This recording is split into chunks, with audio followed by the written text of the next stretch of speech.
Union territory la na targe Bharat ki tokhai na tagera punamak ado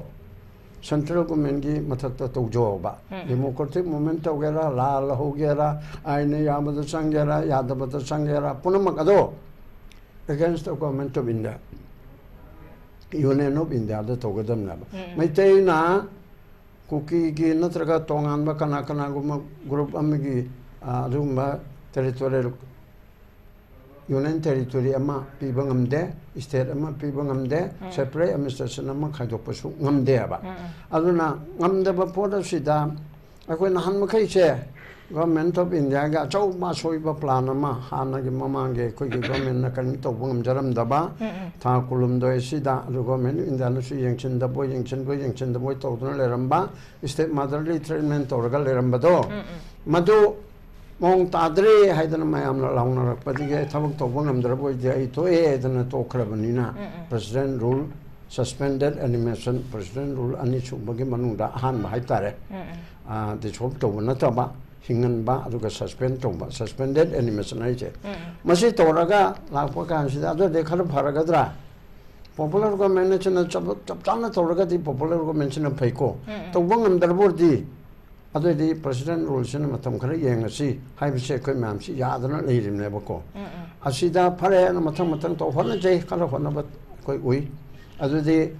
kanoge market tang taruk phangba muk sangdo ga khuju khulai aine yada ba pairi ba mam do pikala o kari ganoi bu state na nga kadabani kun nga poi ki kun punamak lam se mi se life and property of a individual of a citizen of the state Asi state na ngakadam ni government na ngakadam ni magi force na ngak ngam da baduna kun thok pa idana volunteer me amma thok tana aram bai thok tana digi amma thok tana are bu pai toraga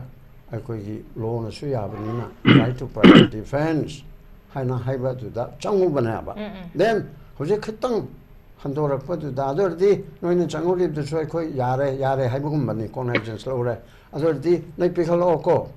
Koi dare ta phaba pun madu tawroi tanga kana ba kun ipan bo pirage kun tere phawba adagi amuksu sangdo ga koi taruk phawbe pirage hai na piri madu loni bi ille ba tampak le memse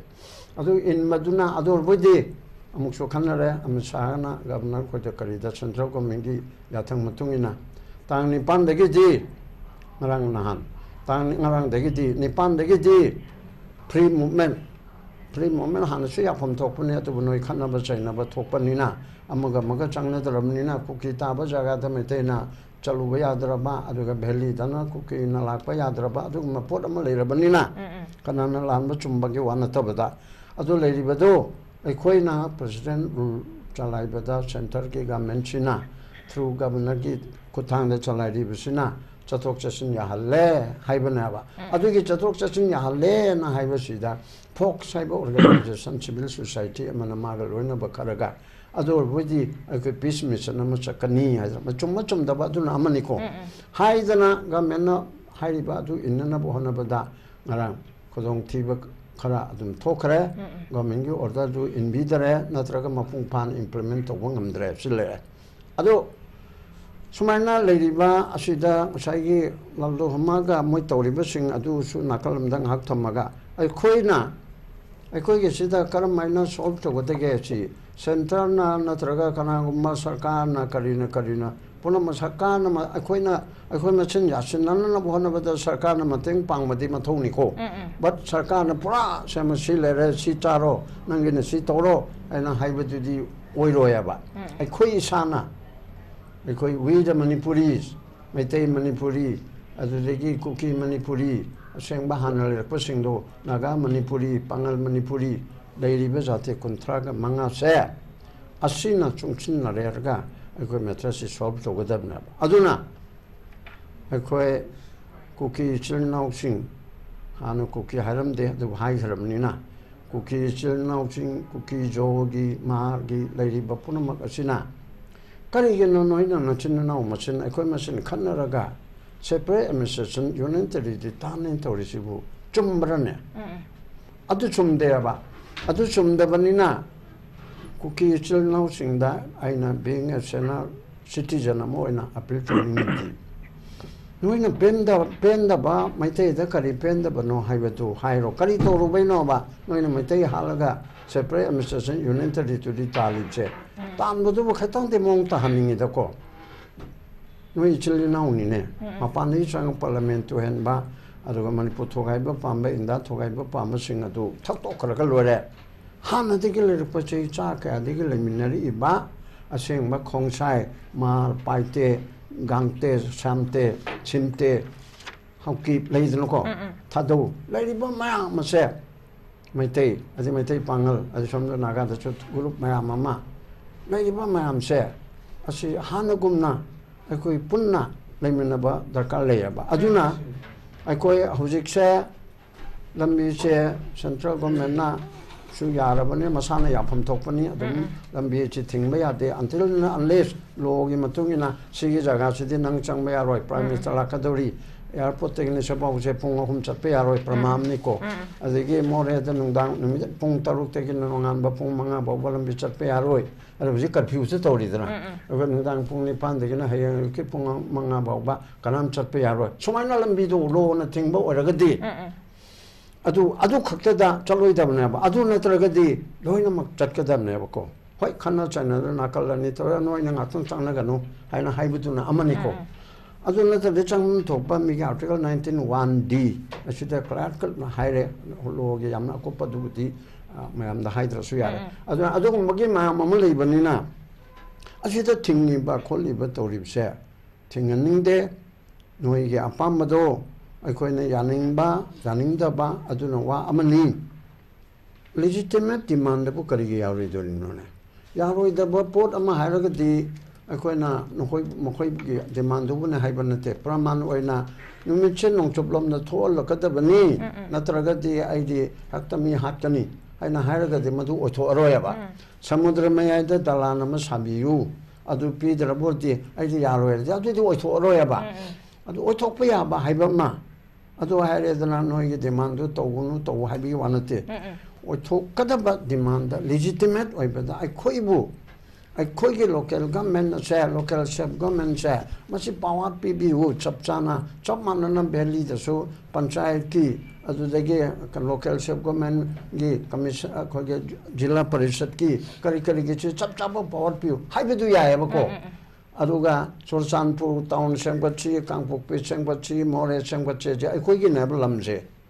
achi chokol na ba tokse haibedu akhoi yayaba aduga magi mongda natabada akhoi de mate halaga union territory tangini haibo humsi di to aningi okay aduna usai nangi ahan subject to da le pramanda sula amnina laldo hamaga Mizoram gi MP aduga na changchil leiba khongjang se masi mapangi laloba group mayam ama moina punchil hanbiri bise manungda phumi bodu ipong phong na ure tin kuki mijo hariba group se oiti mayam masi Myanmar da leiba Bangladesh da leiba India manungda Manipur Mizoram da leiba asigi pulap pullaga Christian abuga dharma da Christian haitare adugi ma tongnamba honarapana ba Bharat Sarkar na an bedabudi yaram gadab somali yaram moidab somal akhanda bharat ama sanabo honarakpada bharat ki di aina sum yengbada akoigi dharma da bezoi ba Christian state Islam state ama sabadi ama lingbadi government of India gi BJP sarkar gi ti pamdo mande marandi madi Hindustan ga hain leiribanina Islam gi state ama adu Christian gi state ama semba ga haibududi moyidi yagatabu mande adumapu lalro hamaga honorable MP magana tokchilaiba thabakse gamenna thingdragadi okay to lokhotpam thokpa lokhot laktaragadi acha achauba soiba malakani lakpa yae haidana isma amna thamjage okay pawang yam nungai se hoziki chatharaiba khoigi mars agreement ama tongnabagi thabak se khoigi India government na habi tare khoigi thingba ma thamhau taragadi majuna yamna chaun effect lakani haba wafam dani pawang thamri se ai mathang se oza santi da lakchage oza santi agi voice tabi ko ताजे Hibi ai oza san tidalak che oza hosiki Mizoram gi chief minister na initiative laura kanda haiba tare khoi gi hosiki lairiba ke rebel group singa khoi gi mars tawna bagi matang sida haiba tare masina hai chathar iba khongthang sina haiba tare India gi sovereignty amadi territorial integrity sida ati chawna singna bam oigatori brand natragana hosiki laiba Mizoram gi chief minister na phone doki bada hariba mahak number masigi mars story basim haki mission amani haba wa form so phone doki what kind of mission that would be haba question ni oza kamai thamini मसे smile तवे अखोइना army दग सुम लेरपदा अखोइना campaign को लान सोनबगी campaign अदगी different countries की कनोगी geopolitics का सुम पाव high तारे पाव high बसे सुम park पदगी दुम खंगी बनी अखोइना फंगमले अदुबो असेंग उबसिदे अखोइ मणिपुर दा हंदकिदा उरे याम फजना क्लियरली उबजानी को हंदकिसिदि अना सिदा आइना हाइजदोइसि आइना हाइजबसि सिनिदा जियोपॉलिटिक्स हाइबसे केस थानबगो चमनी केस सानबगा चामानै आइना चलिबा चालदो अदुई मतुंगिना असोंगी मीदुनसो चलकनी को अदो असोंगी मीसिना चलाबा मतुंदा देन आइना मुकरी चटकदगे हाइबसिकी गेम सिनेबा so it keeps changing geopolitics policies है इट डजंट कहतरा remain the same from time to time favourable situation दुगी मतुंगिना इट कीप्स चेंजिंग चेंज तोवे हाइबनी को फेवरेबल कंडीशन दु थोरको मतमदा मसी चेंज तोवेबा अदुमा तोदना Masagi ako ni sumbiyeng mo matamda September ki tang ama Manipur ki kautukta bom yam thadare kano tawraga drone dagi thadare adu mudumta assault tawre aduga nupi amasi macha nupi soi adagi police officer amani su soi adagi mai yam tha hai yumgi gari yam tha ko tang ani da senjam chirangda mugmai yum bom thadare 3 km la thoga adu numitu dani eba ada Maryland da koi laldo hamana wangang se ko wangang hindu da double meaning oi wang khara ngangi khara yamna kanu oi da ko ada ngange atang ani da ni ko September ki tang ani akoi somda bom thadari ni ko adu tang ani da sunda ngange ari tang ohum da na amu akoi ki sinam kom da bom mum thadare ngai gi drone song thadare kan da akoi ki IRB ki post ko chen chele kan sida amu moi mi khara na chen thara aga mayam du na chen thoki ngai da IRB में हमने चेंटो की guide करीनो दुद्धर लोग तो rifle AK-47 अफमंगा इंसान rifle अंगल lakh रहे को अदुगा तांग मरी दा मु इंडियन पुलिस का मुवा ngang इंडियन पुलिस का बुतु ददी याम क्लियर न मन ngang ही बा हाइबदी अखोई की कनो से ग्रुप से लेबाक अहुम द स्प्रेड तो ले रहे we cannot fight 3 enemies at the same time yam clearly high है को याम हाई का कंसीडर आइना सुम इंटरेस्ट लाइबनिना सुम टीवी के सन येवा तमता तांग अमदा नवंबर की तांग अमदा कनो अर्नब गोस्वामी हाइबदुगा रिपब्लिक के अर्नब गोस्वामी का यूएस ता लेबा कुमारन का मोइनी की डिस्कशन नम तवे डिस्कशन तव मतम सिदा कुमारन ना हाय अखोइनी ngasi podcast तौरिसे मसी से it will be a game changer in US ना हाय को अद गेम चेंजर इन US हाइबा मतम सिदा आइने इमानबा अमदा आइने US ता फोन तौरगा हंगबो मतमदा ट्रम तुदी अंगावबनी दा ट्रम ना कछु कारोइदा मा हाइदो लादेना हाइरेबा अदो अमदुना याम कन्न लेयना बाइडेन ना कन्न लेयना अदुबु तांग मरीदा नवंबर की तांग मरीदा इलेक्शन तौरे ट्रम्प ना थंपिंग द कार को ट्रम्प ना काबा मतमदे जी पॉलिसी हम चेंज तौरे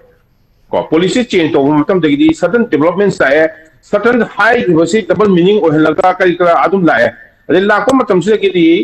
सेज प्ले तौरिसे अखोई मणिपुर की area Arakan area Mizoram area Chin State of कहता म्यांमार सिदा सानरी से कंट्री अहुम ने सानरी से को मेनली कंट्री अहुम सानै चाइना ने यूएस ने और इंडिया अखोई मोय अहुम से सानै इंडिया सु मागी फेवरेबल कंडीशन से थीरी चाइना सु थीरी चाइना की यम कन्ना थीरी बिकॉज़ चाइना की हेक नेवर नी अदना चाइना की तेगी मागी कनोसगी चाइना दगिना चिंगी लंबी लालगा बर्मादा लाको मतमदा लशियो हाइबा मफम से सी यो कांदा मोय लंबी सेम करे फसी याम फल सेम करे मी लाख अनि मुक चंगगा लंबी सेम की लशियो हार से को लशियो बोसी मन लंबी से सेमगा अदुगा इसिंग द नत्रगा ट्रेन रूट ता नत्रगा लैंड रूट ता पोचे सिंचे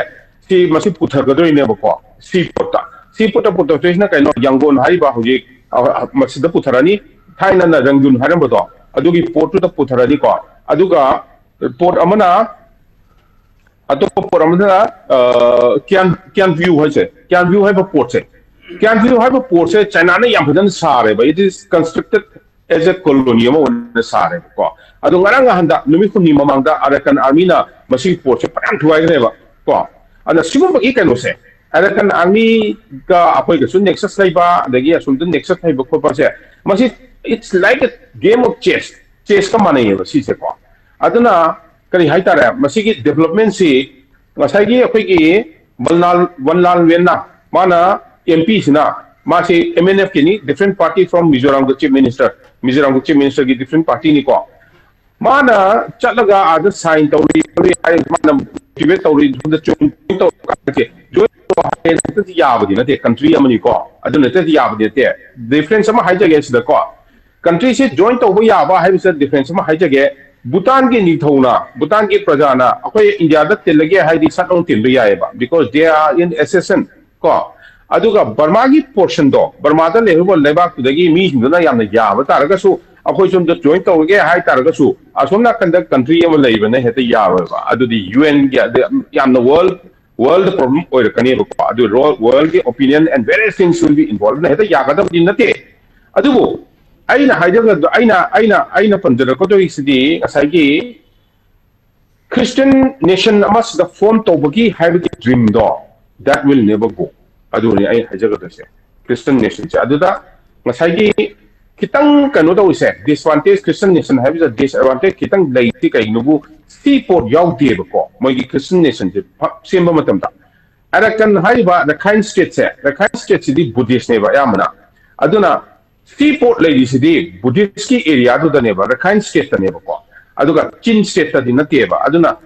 Nabo, USK policy and various things the call. Kitang chain over Korpa, Aduga, Adulaka neighbor city, Aduga, Masagi,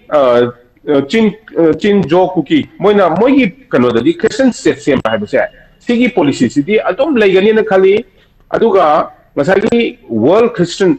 let's say American Christians and European Christians, Mona, so them support owning Kali Christian nation, form the Gudra Benina, Adubo. Strategically, the kind states Yaw Dragadi, Chin state Katanga Christian state, I'm a same Matamda, Christian country of the same Matamda, Yamna, Kahata profitable or Gadabdina Teva,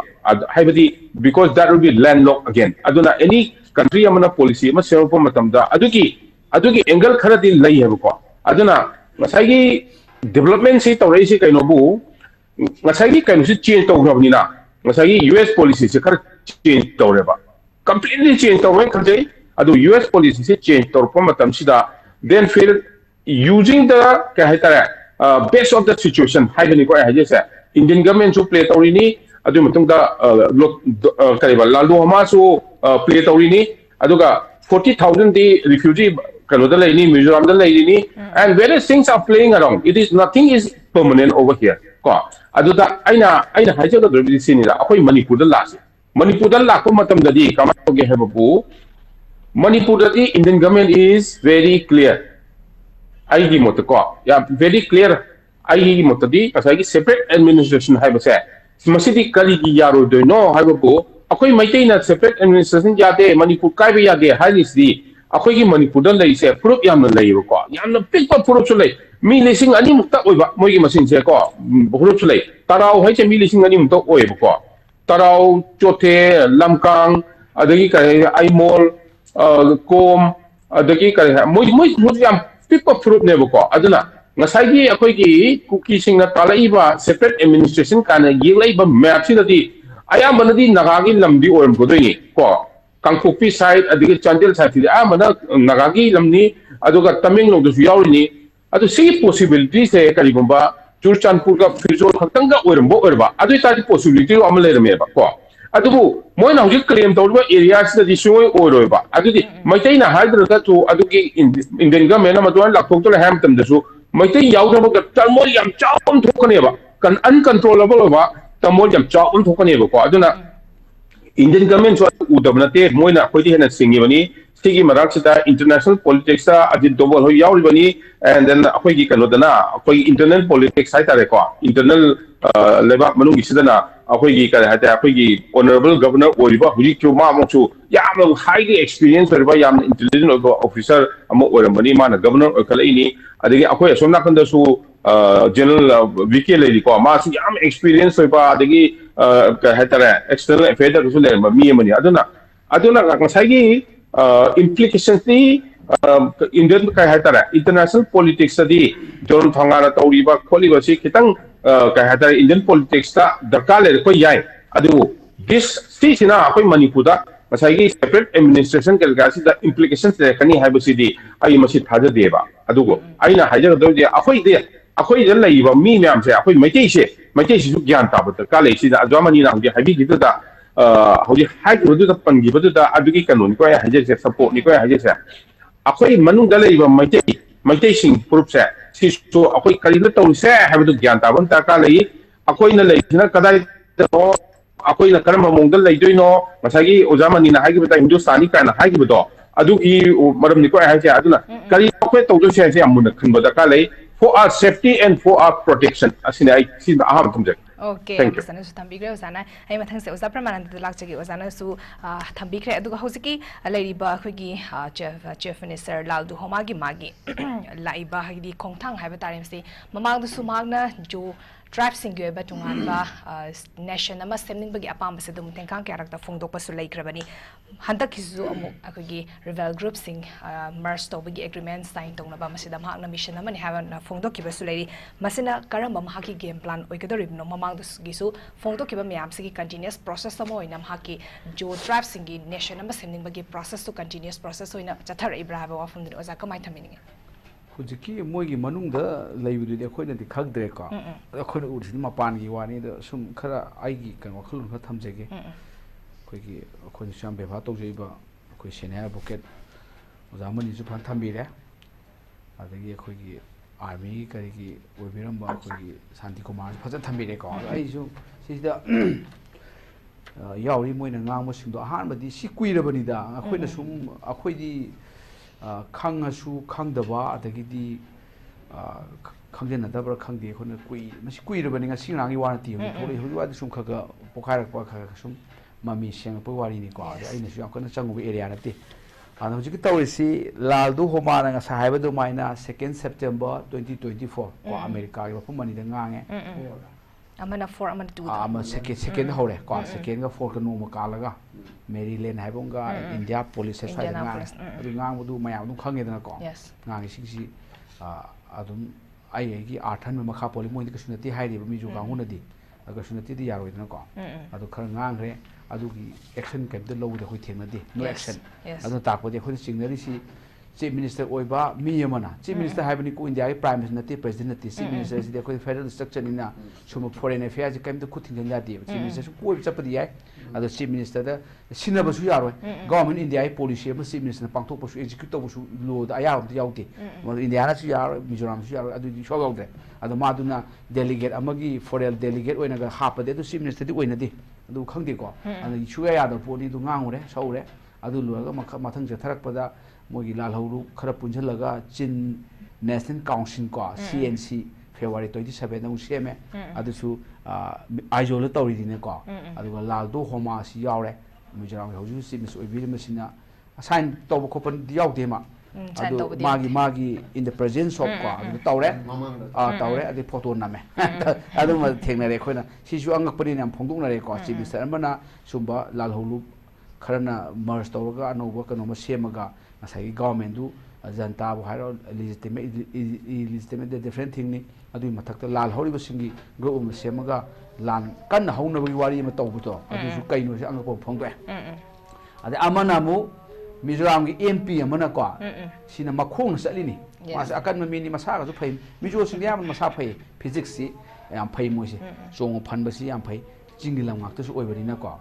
I quit the exam, Patrick or Mona Empire. And Mizoram MP Sina.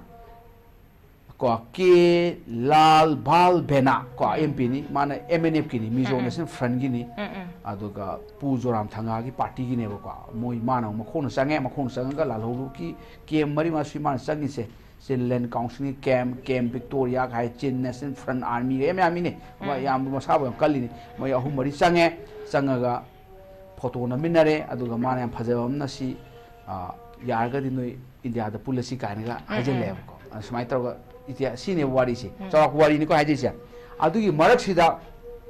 si MP man ngambra adagi di CBS am ngambra haisi akhoi naina matam sida akhoi lo da phangi si aina sai su sai pham bam khot pa si ko si berani ni si to hoi thabang ti tawri si sai lam gum kai gum pudi India any time India gi territory di kai bi ati ko secession di yade adugi India da any territory ma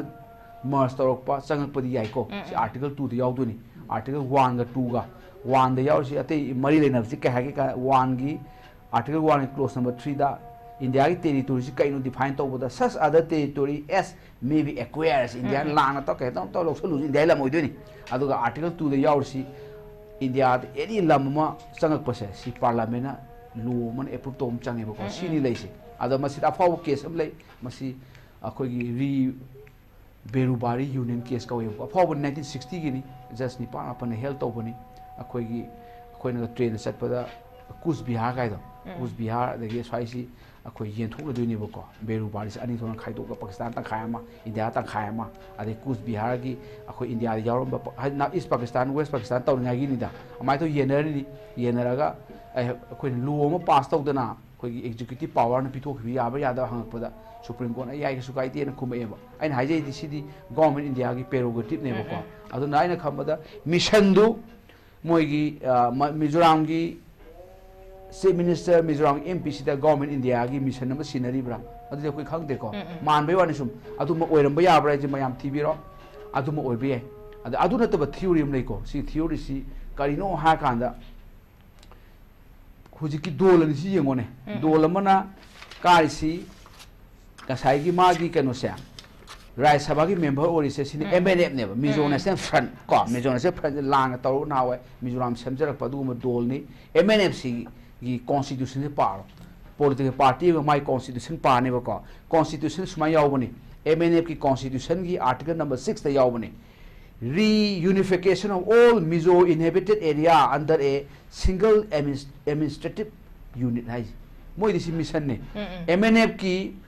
Constitutional Piba aim and objective part amane Mizo tabal mayam lo in a single administrative unit amada punjan baisi other khangde ko moina sin ga si Mizo ni lori bra moina jo gi kanuma sagal jo unification of se sagalaga country ma semagi wari ne ko aduda country di haide moina single administrative unit hai adagi hojik sarkar pai ba laldo khoma gi program party se ZPM ko Zoram People Movement ko Zoram People Movement constitution ko bayam hairi yung ko sisyo manabani ko to trace the ethnic origin and identity of the Mizo tribe to endeavor to bring all contiguous area inhabited by them under one administrative unit and to fight against all sort of national integration 19 satiri mai contiguous is samnaba Mizoram India do be India wam do be sinamu hidden gare loi boxi punjalaga akoi nation nama national integration nama tawnaba haibam yauri haibam adan khamada akoi na yenga da adan akoi na haise political party sing si constitution pam changi ko constitution na pi budu moina tawdu si sumba political party si election commission India hana kamaina moi the resta tawin si ang pani ko an India gi unity sovereignty integrity da singna mano provision yaurame ko adu masi samna berani aduna India gi oina di tawba yadaba kai gi yadna kanda United Nations India si in UN gi member amani and UN gi member of the article 2 para number 7 America gi type the para na pa UN che para number 7 to article 2 of UN charter sida akoi gi essentially domestic affair of state si akoi intervention tawba yadaba principle non intervention ko akoi India na Myanmar gi irang to si Myanmar gi domestic affair ne ko Myanmar mung da kapna ja bane internet non international armed conflict within the Myanmar ne ko civil war ne and sini da कनागुम्बा अमतन खुद थाबा यादेबको चंजिनबा यादेबा अइना खबर India मकीदी फोंगनदी अखोई mission की type थारारो India नदी मसी हुजी की MNF की अदे ZPM की मागी कॉन्स्टिट्यूशन यावबा मिजो ताबा लम अमा यूनिफाइड तौरगा सिंगल एडमिनिस्ट्रेटिव यूनिट अमा सिंगल एडमिनिस्ट्रेटिव यूनिट से हुजी की अखोई की अखोई डिफरेंट कंट्री मोइना लेरपगी पोतुनेबको अदाई मतंगदुदा मिशन दु माली अदे अमना आइना सुम हाइजबदा अखोइना सिदा गवर्नमेंट इंडिया ना मसी अयाव पिरम तागति को सी अखोई इंटरनेशनल लॉ दा हाय कनो कवे रिकॉग्नाइजेशन ऑफ इंसर्जेंसी कवे इंसर्जेंसी नि अखोई हुजी पाइ गवर्नमेंट इनथुरगा मोइना सरकार पाइ हाइबनेबा म्यांमार तौसी नत्रो जै मिलिटरी जनता की गवर्नमेंट जम इनथुरगा हुजी अनोबा साइगी अराकान आर्मी यु हाइरो द चिन नेशनल आर्मी बा मोयामसिना तौरा द थ्री ब्रदर एलायंस काय मोयामसि तौगा गवर्नमेंट इनथुरगा ओवरथ्रो तौगा मोइना सरकार पाइ हाइबा नत्रो अदु तौरिसि इंसर्जेंसी नि बसे अदुना गवर्नमेंट इंडिया ना मसी हेंसे का तौरुदना अदगी मोइगी चीफ मिनिस्टर ना अदगी मोइगी MP ना चलगा हेंसे का तौ फोटो नमदना इंडिया की अयाव यावम तागा this equivalent to recognition insurgency recognition कवेबको अदुगदि यामना बेरा लेबा हाइतारे अइता इंटरनेशनल लॉ दे संग कदोइनेबको अदुना अदुगी पोसे कोइ मुन्ने येंगम चागी होजि मकीदि मदु अखोइना कंक्लूजन पिसन बदि खतन नौबो मालेबको अखोइना हेंजल लुरनेबा मिगी लेनादुदा अयन खंबदा we need to wait and watch over the kale तबदु अखोइ याम हाइना सिंग सतपम चागी आइना साइजगिबदो MNF की कॉन्स्टिट्यूशन जे करिनो अदे ZPM की कॉन्स्टिट्यूशन करि याउरि जे खंगदो मोइगिदि कैनोनिको मिजोराम दे आई कुइन लेरे 10 year plus 15 year मिजोराम ले लेपदा आइना थेंगरपदा मोइगिदि कांग्रेस हाइबो लेति BJP हाइबो लेति MNF हाइबो ZPM हाइबो लेति कैनोम लेबा कि लाबा पुला त मानागिनि सिमा मोइने के दोखरमनिको अखोइदि मानारो कांग्रेस हाइनि BJP हाइनि अमना हाइनि अखोइ मसे फका तखना लेन मिगिदिने irrespective political party जो यूनिफिकेशन मिजो यूनिफिकेशन से मोइदे लेबा राजनीति वाला दोनगी लोय बकी मोगी एजेंडा नि अद आइना खंबदा irrespective of MNF irrespective ZPM मोइदे पुलप जोरम पुनगिने बको अद आइना खंबदा we should be very cautious काइगिनो कांदा मसे सम येंगो हुजी हाइराबने सुम हाइबानी 1986 की मिजो एकॉर्ड न लेबदो मिजोराम दि कोना पोलकपनी मिजोराम से कोना काइना थंग 1986 ता लान हौरकांदा अखोगी आसाम की लुसा हिलदे काइरागा मिजोराम ओइगिबनी बको अदु ला लोरकान एग्रीमेंट साइन तवी मदु मनु सि मिजो एकॉर्ड कवे 1986 की मिजो एकॉर्ड की लोरमदारी यावबनी चुचामपुर साइसे मोइ पुनगे तोरमने बको मनिपुर हुजी ओइबो चुचामपुर कोई जेनोसाइड कैंपेन की हेड ऑफिस ओइबा चुचामपुर से असिदगी असि यावनो तोरमने बको इंडिया गवर्नमेंट यादे राजीव गांधी ना मतमदुदा यादबदगी मोइना अदुबु क्लोज में हाफ सेन मोन हाफ कई हाफ के गांदा सुम कमिटमेंट पीबंगा मोय लम अनोब स्टेट सेम खोप खोबा चाखो काउसिन सिदी आर्टिकल 3 दे यावबनी अदु मजु कोन खन्ना सी वे नो कमिटमेंट फॉर राइट नाउ माय हाई बने बको आइना खबर अदु आइदे किम हौराबने मगे बिगर ड्रीम गेटर मिजोराम अदगी सेपरेट एडमिनिस्ट्रेशन काइसी अदु आइदे किम हौराबने बको अदु अखोइदी आइना हाइसा खो मैतै गो नागा गो मसी याम फबा हाइतारे मैतै पांग से याम फैबा खोइदी फबनिना काइम खन्दी तुमिना खचा खथा पुले मरेबा अदुना बु सुम सोइरेसिनी लेबांग निंग मसी लेतमी यारोइनी बोट का पगले लेपेवानी बोट लेपगा बोट कारगा लेबा के सेवा तौगे लेपदी याव यावदबा अदैनि थोले वाथोकसे कॉन्स्टिट्यूशन पादन त यारोइ कॉन्स्टिट्यूशन पादरबा लेबा निंगे खंद्रदि कैम कानरो आई गिदे कोइ लाइना जे केमति लिसांग सिना कोइ लेबा निंगा किद्रेब हजु आइदा अखोइ इमालेबा सिनी इमाले हिंगनी काना नहा मयाम थोलक मयाम तौगे देस we salute all those they are sacrificing for the country अदुना वारी अमा तोखरगा अखोइ सि लिसांग सिना पॉलिटिक्स अखोइ फेल होरेब अखोइनो लेबा मोइन लोर दिस डिफरेंट थिंग इंडिया संगुबदा खोइ पॉलिटिक्स फेल होरेबा फत बि गातन सरकार पाइबा हुजिक तो खंगा मोइदा आर्टिकल 3 जे कैनो का बात तार मोइ अदगी प्रेसिडेंट रूल जे काय सांग लेबे यारि नो अदगी सी अप्रूव तो अदि सी अप्रूव तो ने हाइबनि मोइ एजेंडा यावबे कना दगी सी तांग टाइ मतुंग सी अप्रूव को तो ने 6 मंग थमानि अदगी खलागा सुया तो बि फ्रेश मैंडेट का तो खंगेबा खंग बात तादे ना सी एवरीथिंग लाइस ऑन आवर अखोइ पॉलिटिशियन सिंग से मशीना ख्वाइदगी साथी से मोइनिको म्यांमार से साथी मोइ अदगी मिजोराम मिदी मोइ लेबाकी तौरिनी मिजो की तौरिनी से this some some this different thing they are doing for the unification Mizo unification जो पीपल ने अखोइ दी या जे अखोइ सु कबो बेली के क्लेम तौरना अखोइ अमत थोलोना कबो बेली से खमदा सिदी लो दु यावबनी 1834 की कबो बेली ट्रीटी साइन तौरगा फाइल सिका कबो बेली सावेंग से एरिया यंगमे फबोदा मरि ngangai 22,210 किलोमीटर नियो मणिपुर का हायर मानरनी ने 22,327 नि चावले कबो बेली से अदु तौरनी मणिपुर से नॉर्थ से क्वाइ चाव lam goi dui ne habni da Cabo Valley se asengmadi Cabo Valley treaty du da Fine Sika se lor Fine Sika do pi da ba numitu da should be reverted to the Manipur government na hai bani so akoi de claim tawte pitho kare kara pitho min khangte akoi su right time Mizoram chief minister na mako phong na taw smai na khoi su ran ti walam ta Cabo Valley ke se akoi oidong ni kaina inkhalo hai bani da adu mo inkhate yam sauning da ai sai lo senja adu ko hangbe okay amazana su thambi kre zabar man da ai ani shu round sina dum la aroi round su dum oizarage ozamani pabung mani dagi dum hozarage pabung hoziki lairiba khoi fongtriba mars agreement to kibagi khoi meetings have se masi union home minister amadi India government se hana prior information masi gi leibra na chagana leitraka na surprising oina haib tare masi gi hariba meeting singi matang da khangbra adu itaraga di husuk faw da react amatadi taroktre thankang kaya tadi Mizoram gi chief minister na khoi gi betongan ba nation ma sening bagi wafam se fu to kiba su leirabani masina haib tare khoi gi Mizoram gi chief minister na local labor steps sing sin haib tare Myanmar junta amadi India government ki marakta khoi gi tension sagalak pa yabagi machaga mo arkadra kamai thamini po hoi hojike second round se ai mo ngam da haige lalu ma go ya de ge mijo ge MP amana tawri do asidike khoi para khala tamchine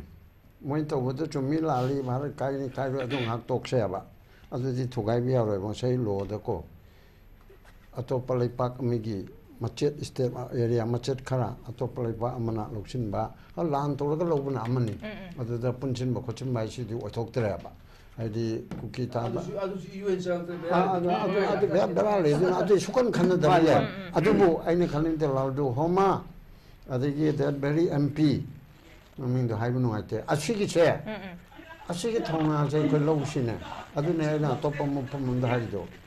marjar ge men na khoi gi India na Manipur se marje ge men na mi ge makhada yana jana lawi di hairaga madu puntu thugai bi gi mong dalak ba breach of contract ama oirabra asi bu khana bu ma chumdro Manipur se India da marje agreement amagi maming da take over tore maram di patel na Assam gi governor di ibada ko take over na haya ba Tripura gumna Manipur se kon take over to bani aduna Mr. Soincho Assam gi governor do Daulat Ramai bra aduda haibene ba Manipur se commissioner na yangchel halim nang ta kari yangchel ro haina haibena aduna adu maina tawgiba chayu kolum loi bhok bai hantaba thakta thamaga kona 72 khakta de state on pdim ne mase mo handok pa yabra rewrite to ba yabra revisit to ba yabra se aina hairi se ai ki khalaktrabni laldo homana bharat thogai raga simgai se toge haibisi yaraga khade manina Manipur sovereign state ama constitution gi manungda aina yabi manungda ko ojege haibisi kari haibi yare de no laldu homana khoi da encourage ampi ai onadi aduna sigi manuda sai permanent atop ma phamam da hairam ni Cabo Valley che ko de pithor na ba ai ko na taction ma ya ba adu even ai ko gi Manipur gi wai ba ai na ya da ba lalu ru kum ba hai gadra lei ba sina mo hi de su unification to bu sumaina moi gi military junta gi government to da ai ko Manipur gi la lo bu mayam che punjarage aduga Cabo Valley se Manipur gi oina pithok piro ka na ko oju oi ba ko aduna ching ba ba hai ba yar kaduri ba en thamning di ai na ya ba ya da ba adu ada si laldo homa aduga so called mizo gi leader sing ko ki gi leader sing moi di autocratic society on to ya ba ade democracy le ta ba society ama moi gi mako oi ba aduna se Manipur da har ka ko tu ITL asina hai ba do ML kala mantri babu ji ani inba this is called autocratic society ko ye kanona BJP gi Narendra Modi ji India gi Pradhan Mantri ji se autocratic number 1 ni dana aduna adugo migi pot ama my opposition ga se hat na ba hot na ba mana pa ma de tong na ba hot na ba mam se aduna masi hari ba puna ma se ko ye freedom of speech and expression asida piri ba se article 19(1) a de piri se masi phajana la do mana si na baiwani mo MP na ai ko na ma du ki jadana isma to ai ne yadabran hai yabran hai to ai na lon yaram me Bharatiya Nyaya Sanhita gi section amada India gi unity and integrity si thugaiba yade haiba provided that nungmui pairaga lal hoba nataradi kasu kaite ungai punishable orito nungmui pairaga India degi tokaina tage haiba aduti aina yadre lalo bai du tare natadana aise India gi citizen amu ina state of Manipur sida aidi sovereign state ama under the Constitution of India, Supreme Court also haibanina. Supreme Court na list to the yauri by state ki my list mayam se state aduki masagi on sovereign power ni na hayaba limited sovereign power nation gi na taw state to gi adurdi ai Manipur se sovereign state amon ojege na haibasi kun hange haide base se haibe are ba to bo function gar da di haigaram aduna Manipur se India ki constitution manungda constitution da di lairimnina adu sovereign state amo ojege na haibe ya aduna hojiki sida leiriba mayam sida yamna mong tadaba ma leiba sida aikoi se aikoi gi kaihan danana ba Manipur kai beti ngamoi ko kai ba ngamoi sida hanjan jin hairo kande amesana kai lo ya dana ma wasa so kaithen upi mana kaithen leirami palago waso wa haisi Manipur thugai ba yaro maramdi logi su logi ni article 3 se adu thugai ba ngamdaba pot ama adu gi yam leire ko international treaty mam leire adom namu koina chatlaro thugai bi sungya ya de ba ko ning sa tv wa de ni oi tawge ji phatta ba ko men ama Kashmir de tawge de dan Kashmir ko chu khar chu khene sai jo officer amna bhang pani ani officer lanai friend ni Manipur gi si Kashmir do men ka hen mi ya bran sidi ya ro Kashmir gi de instrument accession do adu torga maje agreement taw de ba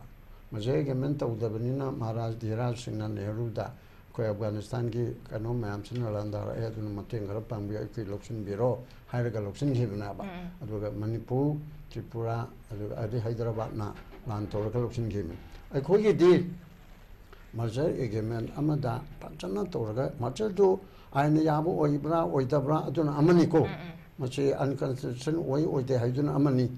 maje agreement amagi makhada sangbanina hairiba maje agreement che amuk hanna review tauba ilai laibadi nate ko ilai laiba nate haibadi kanoda constitution gi matung inna Supreme Court phawna koi se khanaba ngamdabanina 143 da India ki president na Supreme Court ta refer toraga khanabadi ngamme ba Manipur se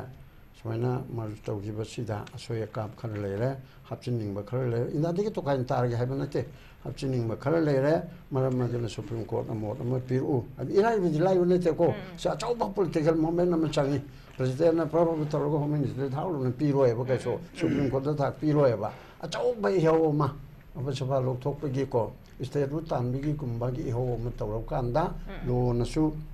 o masi mayam chinna la mai lising amigi memorandum pire adodi Manipur ge maje ge menche masi moitok ke haibedana te review to bio haibenen karikere awar apar haidi Manipuri maja puna maje ge mengi matung da ko ni kan la article ni pan da yauri do thabuk pi bada UPSC ge thabuk chang bada hena khodong chaba pigani haigi bani adu tawdre adagi state of Manipur se administration che india punna dominor ga madu ge chap chaba welfare state o hengani chap chaba khoi nakal animaki oiba kanna nabi gi damuk tam che hona gani kaina haigi ba mayam am ko adu ge na to an ba conference ma to haisi adu magi leiri ba mayam se khoi khana ba chumi haidna khoi gi adom da sagat pa chume ba loina na in the meantime Manipur da laiminari be jati kontra manga se hauji kukine na khangna haraba nagane khangna haraba metei pangal metei adudi Nepali adu 1961 lo na su ya harabni ko Manipur gi kanoda ILP chatpi da yauri do 2022 gi September da tawgi ba aikoi 1961 gi mamang da leramba jati punama ase masi indigenous people haite indigenous person haina lawdani hairabanina asida 61 gi mamang da lera khariba maya mase amato ina pulleraga big brother ge role loriba mite ekoina big brother ge role lodana ekoina tasin khomjindana yamna phajaba adumba koi machan chang chop manaba sota hanba le hendaba aduma kunai ma lingnaba honaba koi mathau tai loinana aroi bada national political party tawri base ji mayam se hakmale Manipur da je MLA mayam chi mong ta dana lere aduna afaba lo nithijana ngakna chatkadaba constitution da training togadaba adudi laipa nungsibagi monga train togadaba adugumba member mayamna saba regional political party ma lingbagi mathau tai haibasi hairaga suman usinde okay yam fasana thambire pabungna ai mathang se oza santi da mulak chege oza kogi chatharai ba keno se habe tare kogi mamang da so ina panjakre kogi yamna sangna mamang digi oina laga continuous process oina chatharak pa keno amakhangni masida habe tare kogi manipur ga so yumthang naraga so lariba koi neighboring state amagi chief minister yaura kanda kogi rival group sing siga kogi agreement ama sign tona madam hak present oirubani ado be taraga di masigi lariba issue se habe tare yamna serious oina lahauda taragadi tungda kage bad consequences oina lakpai yabagi chang yamna wangbra koi manipur da so already kagi kuki trap sing na have tare kuki tongan ba separate administration ki demand se tawraga leiribani za ka mai thamini ai haijana da budi ko masagi sing development se da di akoi so ya low jati provision do leiti mai ti mo ina lo bodi an provision leiti ko akhoi ki sing development sida adagi akhoi ki india da chango kaina one lal wela na ka harmi ba adagi lalu ga mi ni ka party ani moi gi ethnic group ani ka pusalaga noi yanong kaina ka sign to holiba khulaliba brick badaga sari kholise adagi akhoi ki mp sina one lal wela sina akhoi ki na da harmi de na sanat da harmi aduga akhoi da chango Burmese government amasung Chinese government na nungai ndoi na teba. They also playing chess. Mo chess sana doi ne ko. Si chess sana bi sida di akoi maitai gi di role yam lei teba basically because this is international politics. So we don't have much kai haitara play in this. But nasai gi akoi gi da le kadori sidi kai no bu akoi Manipur as such ko Manipur as Manipur ki boundary kai daba akoi ki ngamkhai kai be yaroi na haina iba sidi basically akoi maitai hina ko acho mi khara furu to yami bonina khara yami bonina akoi na macha furu macha laiba myam sing se masi mangi ni absorb to gi moi ki identity mangi ni moi ki culture and tradition myam se mangi ni adaga Manipur haiba se akoi ki ningthau na palamba What the high by ching the palay, as you want to ching the palay as you kite. Palani, Adupu, Nitona Chalroga, Nang, Tunasi, Haramatum, Punabang, Tabado, I didn't tone them lower of it. Concato, I say Adune, the right of the Napalambani, Aduna, Masagi, Fizol, the Settle, but Tona Haribanupase, Tona Haribanupasi, so Mizoram, the joint again, Haribanupasi, do Manipuka and get a book to me, I Haribati, Manipuka and get a book to me, Havati, Manipuna. Merged tawjinga da 1948 ta election tawro matungda ma se thema chapse major bok kathinga priyobata akoi adu matam da chief minister oiramba ko Rajkumar priyobata moini chalaga them da ko tam taw heba ko adu ba faltu da tawnu ko no haina under punitive kano sajai pini ka taw da ko tam taw da yana hi ba ko basically so these are at the back ka hetara background haitare sugumba se aduna Ching the Moina Palambata, so any community ching the Palambata, so money Purgini Toduna, Chatlaga, Adim Honda, according to Nasi, Nang Pubanam, the I want to surrender to have a surrender to women with all the Hiti money Pugan, we do never call. I don't need I just said na. Hojiti, modern times the day, Kamaito Gebo, a quickie, Puru Macha Sinche, to take I listen in Magai. They have got different dialect, Mogi Masagi, Moron, the Jay, Masagi, traditions and customs like Jay, Mogi lining the Jay.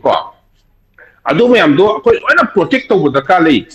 kai be ate Manipur kai be ate ipai pu na phala thambira mani moi to bujo do democracy ta moi na mana apam do adu to jasanu they should be allowed to do it haibagi ado thamawani for example am haijage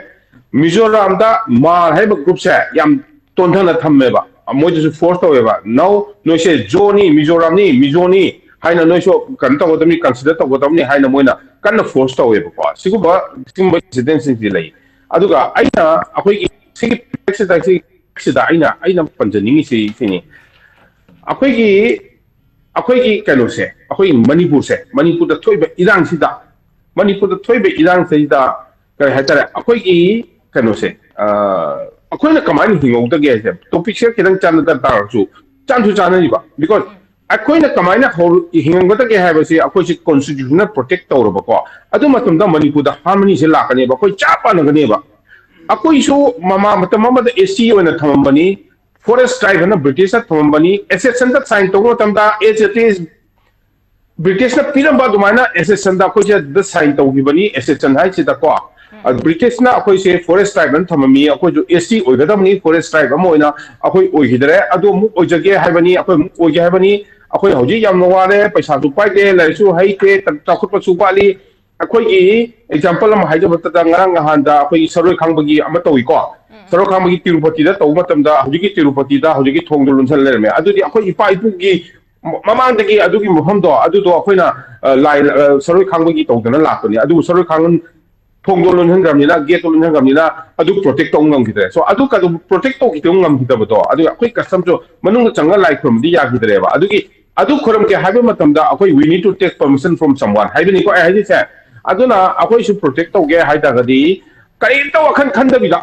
वखन आमतन खंदबिदा को अखोई की estate demand से any proof अमा अदगी अतै कनो यामना कहतरे education अतै मा आगी मोतदी काइन तका लेतिं खंजै अदुगा अखोइना तौगदबदी अखोई की डिमांड से एसटी डिमांड हाइबन नते एसटी रिस्टोरेशन ऑफ एसटी हाइबनी अखोई हाना लेरंब एसटी की स्टेटस तो अदु रिस्टोर तौबियु हाइबनी अदु तौबु मतमदा everything will be in place आइगना चिंगी इचिनाव अमगसु चपमानरनी I mean the same category as this अदुबु आइना हाइजसिदि चिंगी इचिंगा चिंगदसु चलो चिंगी इचिनाव सिंसुने तंपाक्ता लाखरबो कांबुदो मोय कासु चिंग चनिंगदमनि अदुनि मोय तंपाक्ता लाइसे चिंगासि लेनिंगबो पोनतेको अदुना मोय लाखानदुदा अखोइसुगसु चलो अदुदा प्रोपोगंडा साब कानतेबा चिंगी अखोइ लमगी लौदो तौनि खोनेना वाथि ngakani कानदबो पोनि कनामदा चलो मोय चिंगदा लाखदुसु मोयसु हनिनोय को अदु आइना हाइसि सिनिदा अखोई लेमिनरिबो मयामसे स्टेटस हाइबदुदि पुरुपसे चाप मनबम दरकार लै मणिपुर की चाकथुंग फिंगदुंग हाइबदुदि चाप मनना येनरा लोइरे अदुगी कैटेगरी को फदना अखोइना वर्कआउट तौरगा सेमा लोइरे अदुगा अखोइना मैतैना अचौबा खरा पुरुप ओइरिबनिना गवर्नमेंट ना पाइबा मतमदसु ट्रांसपेरेंसी लेबा ताई पैसा कयाना सुकपिनो पैसा कयाना सुकपिनो इम्फाल दना कयानो कया लोइनमक ट्रांसपेरेंसी ओइबा ताई ngасagi corruption gi wari si tokthog ga loinamak yananaba lenga tawduna na loinamak nusinana chatnaba mana khara kare transparency chi phalan thamaga tawbu tai lari tamabu oiro amabu oiro adubu akoine AC status lobadam daka le isidi kari gino haibu protection yamna daga de India da akoi se 15 lakh khatani 15 lakh habadi 0.01% of India ki population duni aduna akoina thaba ama tauge haibam to national level da thaba ama tauge haibam matam da so akoi ji chakthung do phangdre we are competing in 100 crore da akoi compete tawi 100 crore da di akoi ngamde akoi yamna chakhotli haibagi wani aduna atop phurup na so akoi gi manipur gi phadana yenara lore national level da lakpa matam da akoi na taliba demand kari grasida adugi objection to tawbirakanu Karigumba any person or any group nata akoi community ta isu karigumba makhoita jasidi yaningba aina hai da request to desi yaningba yaninda boleta su wari sana si prove to view adu isu haina gumsi ko adu isu haida na prove to view aina hai sa la le na prove to view kari orodono kai odono habu to prove to view aduga blind heta yade habu dui to gumsi aduga ST gi certificate haibasidi disina district commissioner to the owning the mission go adu tana I district I lojaro haira loire ai gi imanawana delhi dagi ai di ST ni ana khanba dagi adum ai gonda dum ST gi warida dum wari sare hi ko aduna ai amdi ST oite haraga manipur da lega ST oite haraga as far as Delhi and other part of the country moin dia ko ji ST ne dum lai ni aduna laibege leiba dum ST dum lausi adu akoi protection su thamosi sigi si dia akoi na kan to si sini adu last as a selfish ka hetara ai hoji selfish tar oire mayam waru bi bayade aduna ai di si ST si ora ka dang sai akoi manipugi kano se asidi shanti oine na khanjale in the long run because we will be all same akoi chak managani haibasini ai na thamjeri si ko thank you si thai thamjeri very much oda hoige mitei sina ST status fangna ba hona ba amdi fang ba sim adugi matik tangai fadya wo mandi ai loselak phase oza premananda da lakchar gi oza kogi mamang de gi so kogi Mizoram gi chief minister laldu homana manipur gi chief minister gi matang da amadi manipur da president's rule thamning bagi apam ba phong do ki besu lere bani aduga handaki chatharai bas kogi ma ki khongthang sina habi tare kogi manipur da karamba akhoi khanghaudaba unexpected oiba akhoi result ama lakpa yai hena khanbi aduga India government na hauzik fawda mana chathariba akhoi continuous process ida hauzik fawda action amata laukhatrivasina akhoi chain unification gi khongthang sina India government and the Indian da akhoi benefit lakani hena khanbagi oigadoribra oza kamai thameni lo shalak poina हाइजगी India दी लम माइस दी मिल पामिन को लम माइ गम ब पैसा हुम जे पाम द लै पोथि अदना तबदबु मदुना काना गद्र हायगा अखोइ हेना लायबिलिटी चखला दी बेरा लेना को अखोइ एसेट नि खलुरगा अदुगी पोने दुका आइ गसा हाइजबा इंडिया गी दी टेरिटोरी सी अखोइ गी यूनियन ऑफ स्टेट हाइबनी हायगा सु एनी टाइम एक्वायर तो वी हैव टेरिटोरी सी को तबदु हौजिक से lam loksan ningi lang putok to loksan budi yaro akan ba Russia gum America to budi yani khara son bo lebak na di yawo bo ko ai international law haibam lei adi United Nation haibam lei na bera lei ne bo ko ana adom da khan tare aduga sida koi kaladan project adu project kana koi ki Thailand dagi Bangkok ti hauraga laktori na ko transnational highway lakadori suma mayam sigi adumba geopolitical angle lam su yengam do ma le bo ko akoi gi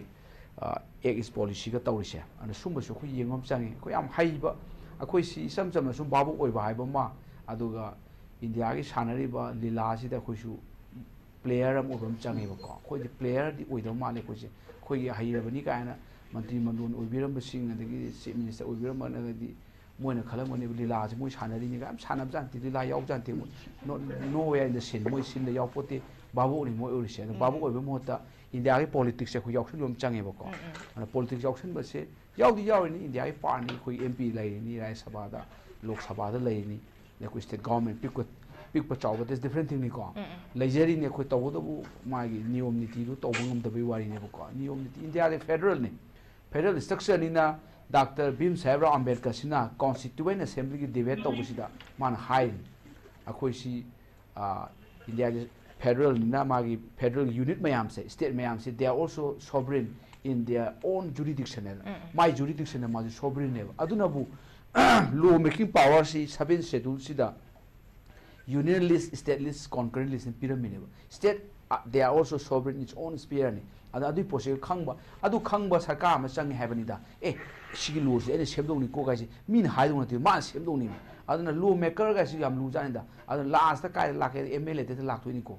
MLA da lakadoi ni Mizoram si akhoi de hene PE ni leibak to sumoi ne PE adagi di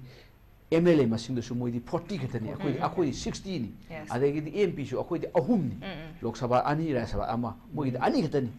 Lok Sabha Rajya Sabha aduna ipi PE haibani da mi su yamde akhoi Imphal sina whole Mizoram population ni helangoni moi di 10 lakh mutang lai whole population si aduga sagi density su yamdaga sumi gi di lingjen mana ba molai moi organization lay YMA hagalore young Mizo association hadi lore nang si Mizo oina pok taraga di